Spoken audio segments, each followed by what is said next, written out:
Salut à toutes et tous et bienvenue dans cette vidéo. On va parler processeur. Alors comme vous le savez, j'attends avec impatience l'arrivée des Mac Studio M3 Ultra. Vous le savez ou vous le savez pas d'ailleurs. Mais comme on disait dans une vidéo la semaine dernière, il y a une raison toute particulière au fait qu'Apple attende pour sortir les Mac Mini, Mac Studio, Mac Pro, c'est tout simplement qu'il y aura davantage de choses sur les machines fixes. Alors ce davantage de choses, on peut se dire que ça dépend des machines fixes et de leur état fixe, ou tout simplement Apple attend de présenter les versions Ultra des puces M3, M3 Pro, M3 Max. Parce que jusqu'à maintenant, comment ça se passe? Apple a une puce M, et la version Pro de cette puce, et la version Max de cette puce. Sur chacune de ces trois versions, Apple rajoute davantage de cœurs CPU, davantage de cœurs GPU, et aussi potentiellement davantage de mémoire. Il y a une petite subtilité, c'est sur la puce Ultra. La puce Ultra, le M1 Ultra, c'est 2 fois la puce M1 Max. Le M2 Ultra, c'est 2 fois la puce M2 Max. Et là, aujourd'hui, le seul truc qui bloque, c'est que Apple ne fera pas une puce Ultra comme les puces précédentes. C'est-à-dire que la M3 Ultra ne serait pas une double M3 Max. Pour connecter deux puces Max ensemble, Apple utilise de l'Ultra Fusion. Alors pour faire très simple, voyez ça comme un câble ultra performant qui permet de connecter deux puces M2 Max ensemble pour faire un M2 Ultra. Évidemment, à ces échelles-là, il n'y a absolument pas de câble du tout, les puces sont physiquement l'une contre l'autre. Et là où ça devient très fun, c'est que cette puce M3 Ultra n'aurait plus ce système d'interconnexion pour coller deux puces Max ensemble,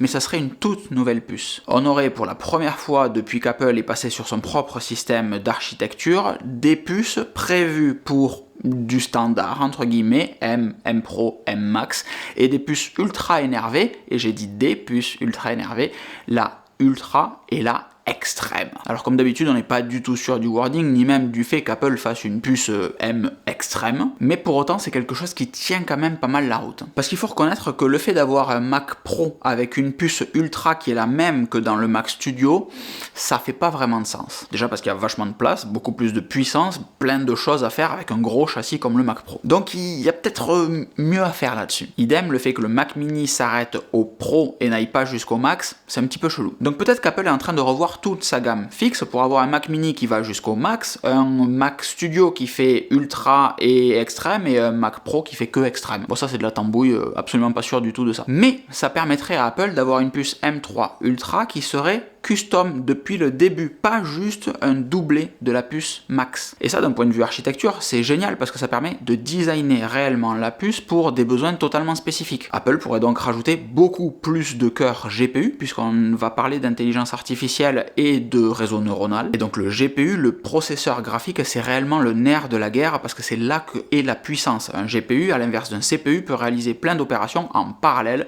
alors qu'un CPU va faire toutes les actions les unes après les autres. Donc quand on doit apprendre des instructions à une intelligence artificielle, le GPU est nettement plus adapté. Donc là, M3 Ultra, Apple peut totalement customiser la puce. Si Apple customise totalement la puce et qu'elle est encore une fois dédiée à des machines fixes, on se fiche totalement d'avoir des cœurs efficients. On veut juste des cœurs performants. Parce qu'actuellement, sur toutes les gammes M1, M2 et M3, de la normale jusqu'à la max, on a des cœurs efficients et des cœurs performants en fonction de ce que vous faites avec votre ordinateur. Vous n'avez pas toujours besoin d'avoir des cœurs qui travaillent à fond, d'avoir toujours de la puissance qui est consommée pour pas faire grand chose. Donc on met en veille les cœurs performants et on alimente les cœurs efficients pour checker les mails par exemple. Là on est sur une puce Ultra, donc pas de cœur efficient, ce qui laisse de la place pour avoir des cœurs performants. Donc, beaucoup plus de cœurs performants que si on avait fait 2 fois une puce Max. Vous me suivez toujours? Et du fait qu'on n'est plus limité par cette interconnexion entre deux puces Max, on a une performance qui est bien meilleure aussi, puisqu'on n'est pas limité par la bande passante de cette interconnexion. Et ce que je vous disais au début, l'Ultra Fusion, qui est donc l'interconnexion des deux puces, peut maintenant résider sur la puce Ultra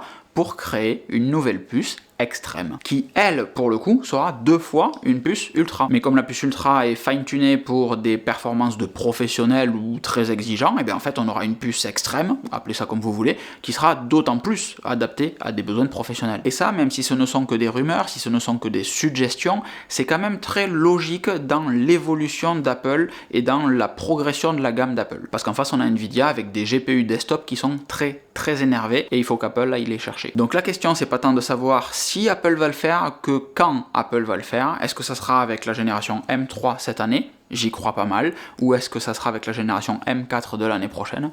suspense. Quoi qu'il en soit, je suis très curieux d'avoir votre avis sur cette théorie et les commentaires sont là pour ça en réalité. Abonnez-vous à cette chaîne pour voir la suite du déroulement de cette aventure. Normalement la semaine prochaine il y a l'iPad Pro nouvelle génération qui arrive. On va commander, tester, déballer comme d'habitude.